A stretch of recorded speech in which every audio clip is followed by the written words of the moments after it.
Well, joining me now, the Director of Communications for the Ukrainian Congress Committee of America, Andrij Dobriansky. Andrij, thank you so much for giving us some of your time today. Such a disturbing topic. I'd like to listen to some of what the White House has said about these kidnappings. The administration is aware of these reports. I don't want to set red lines for the president on his behalf from this podium. However, the president did encourage Ukraine and Russia to speak directly to one another in terms of these humanitarian issues. And we have seen progress. You have seen prisoners of war swapped between these two countries as a result of these direct talks, as well as children, and that remains a concern. But it's one that Russia and Ukraine need to iron out together, which is why this president has encouraged them to speak. All right, Andrij. So Moscow, of course, denies this. But how long do Ukrainian officials say this has been ongoing? This has been going on since the beginning of the full-scale war. Overall, about 20% of Ukraine's children, 1.6 million children, have been affected by this war directly. And we're talking about the most heinous crime, the one that reaches back to what happened in World War II. This was actually a topic for the 8th Nuremberg trial, where the Nazi policy of determining what children were racially fit to be adopted. I personally know people in my family who were taken by Nazis at a young age and were introduced to their prospective German parents that they would eventually be adopted to. And that thankfully didn't happen because the Western powers aided in the war and defeated them. So what's happened in Ukraine is we know of specifically, Ukraine knows of over 19,000 children that they've identified with their parents, with their information, and also some of them have been geolocated in Russia. And that's listed on a website called childrenofwar.gov.ua. But the Russian Federation, not necessarily the government, President Putin himself, but the Russian Federation has hinted that they have received over 700,000 children at some point with their summer camps, with their refugee status for different Ukrainians after the war began. So really, we're talking about a massive scale of children being kidnapped, and one that still hasn't been addressed by Russia directly. One thing that President Trump wanted in May was a sit down between Putin and Zelensky in Istanbul. That never happened, but the two sides, when they met in Istanbul, Ukraine put a list of almost 400 children that they specifically asked to be returned. That was over 8 weeks ago, and Russia has never responded to that list. So thousands of children here. Andrij, you mentioned parents there, and there are reports that not all of these children are even orphans. Are we hearing from the parents of any of these taken children?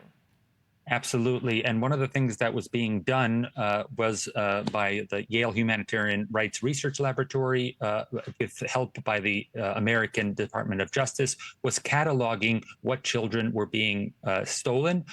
Most recently, there was a cataloging by the Ukrainian government of children being affected in different regions, and they were preparing that to add that to the International Criminal Court of Justice that put the arrest warrant for President Putin. He is specifically wanted by the International Court for stealing children as an act of genocide. That is why people are protesting all over Alaska, and that's in Fairbanks, in Juneau, in Wasilla even, all over Alaska on the 14th, 15th, and 16th, because they see a war criminal stepping foot on American territory.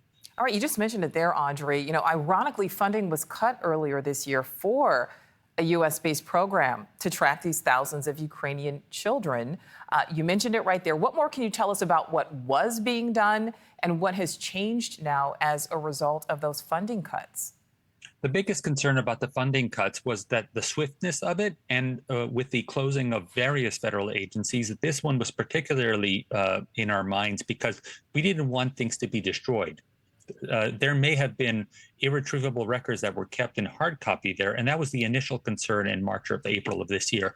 But we know that the Yale Laboratory has been doing consistent work in backing up what they've researched up until this point, and it is really important for the legacy of us as humanity to make sure that we document this crime and how it happened.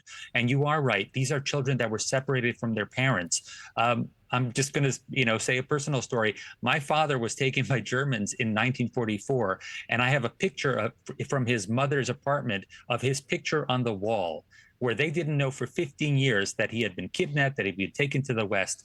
And this is the legacy that is living on today. This is the reality for people. They will not know where their children are. Many of them perhaps will be lost for all time if we don't document them. And that's why the work that was sponsored by the government and done by the Yale Laboratory was so important, because it's not just the principle of it, it's the actual lives of all these children. Yeah, absolutely. You know, and last question here for you, Andrij. We know, again, Moscow denies that it has or is committing any crimes.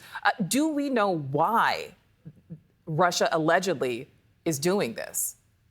It comes at the heart of what this conflict is. It's not a conflict between two countries. It's a war against Ukraine, on Ukrainian territory, being done to erase the Ukrainian people.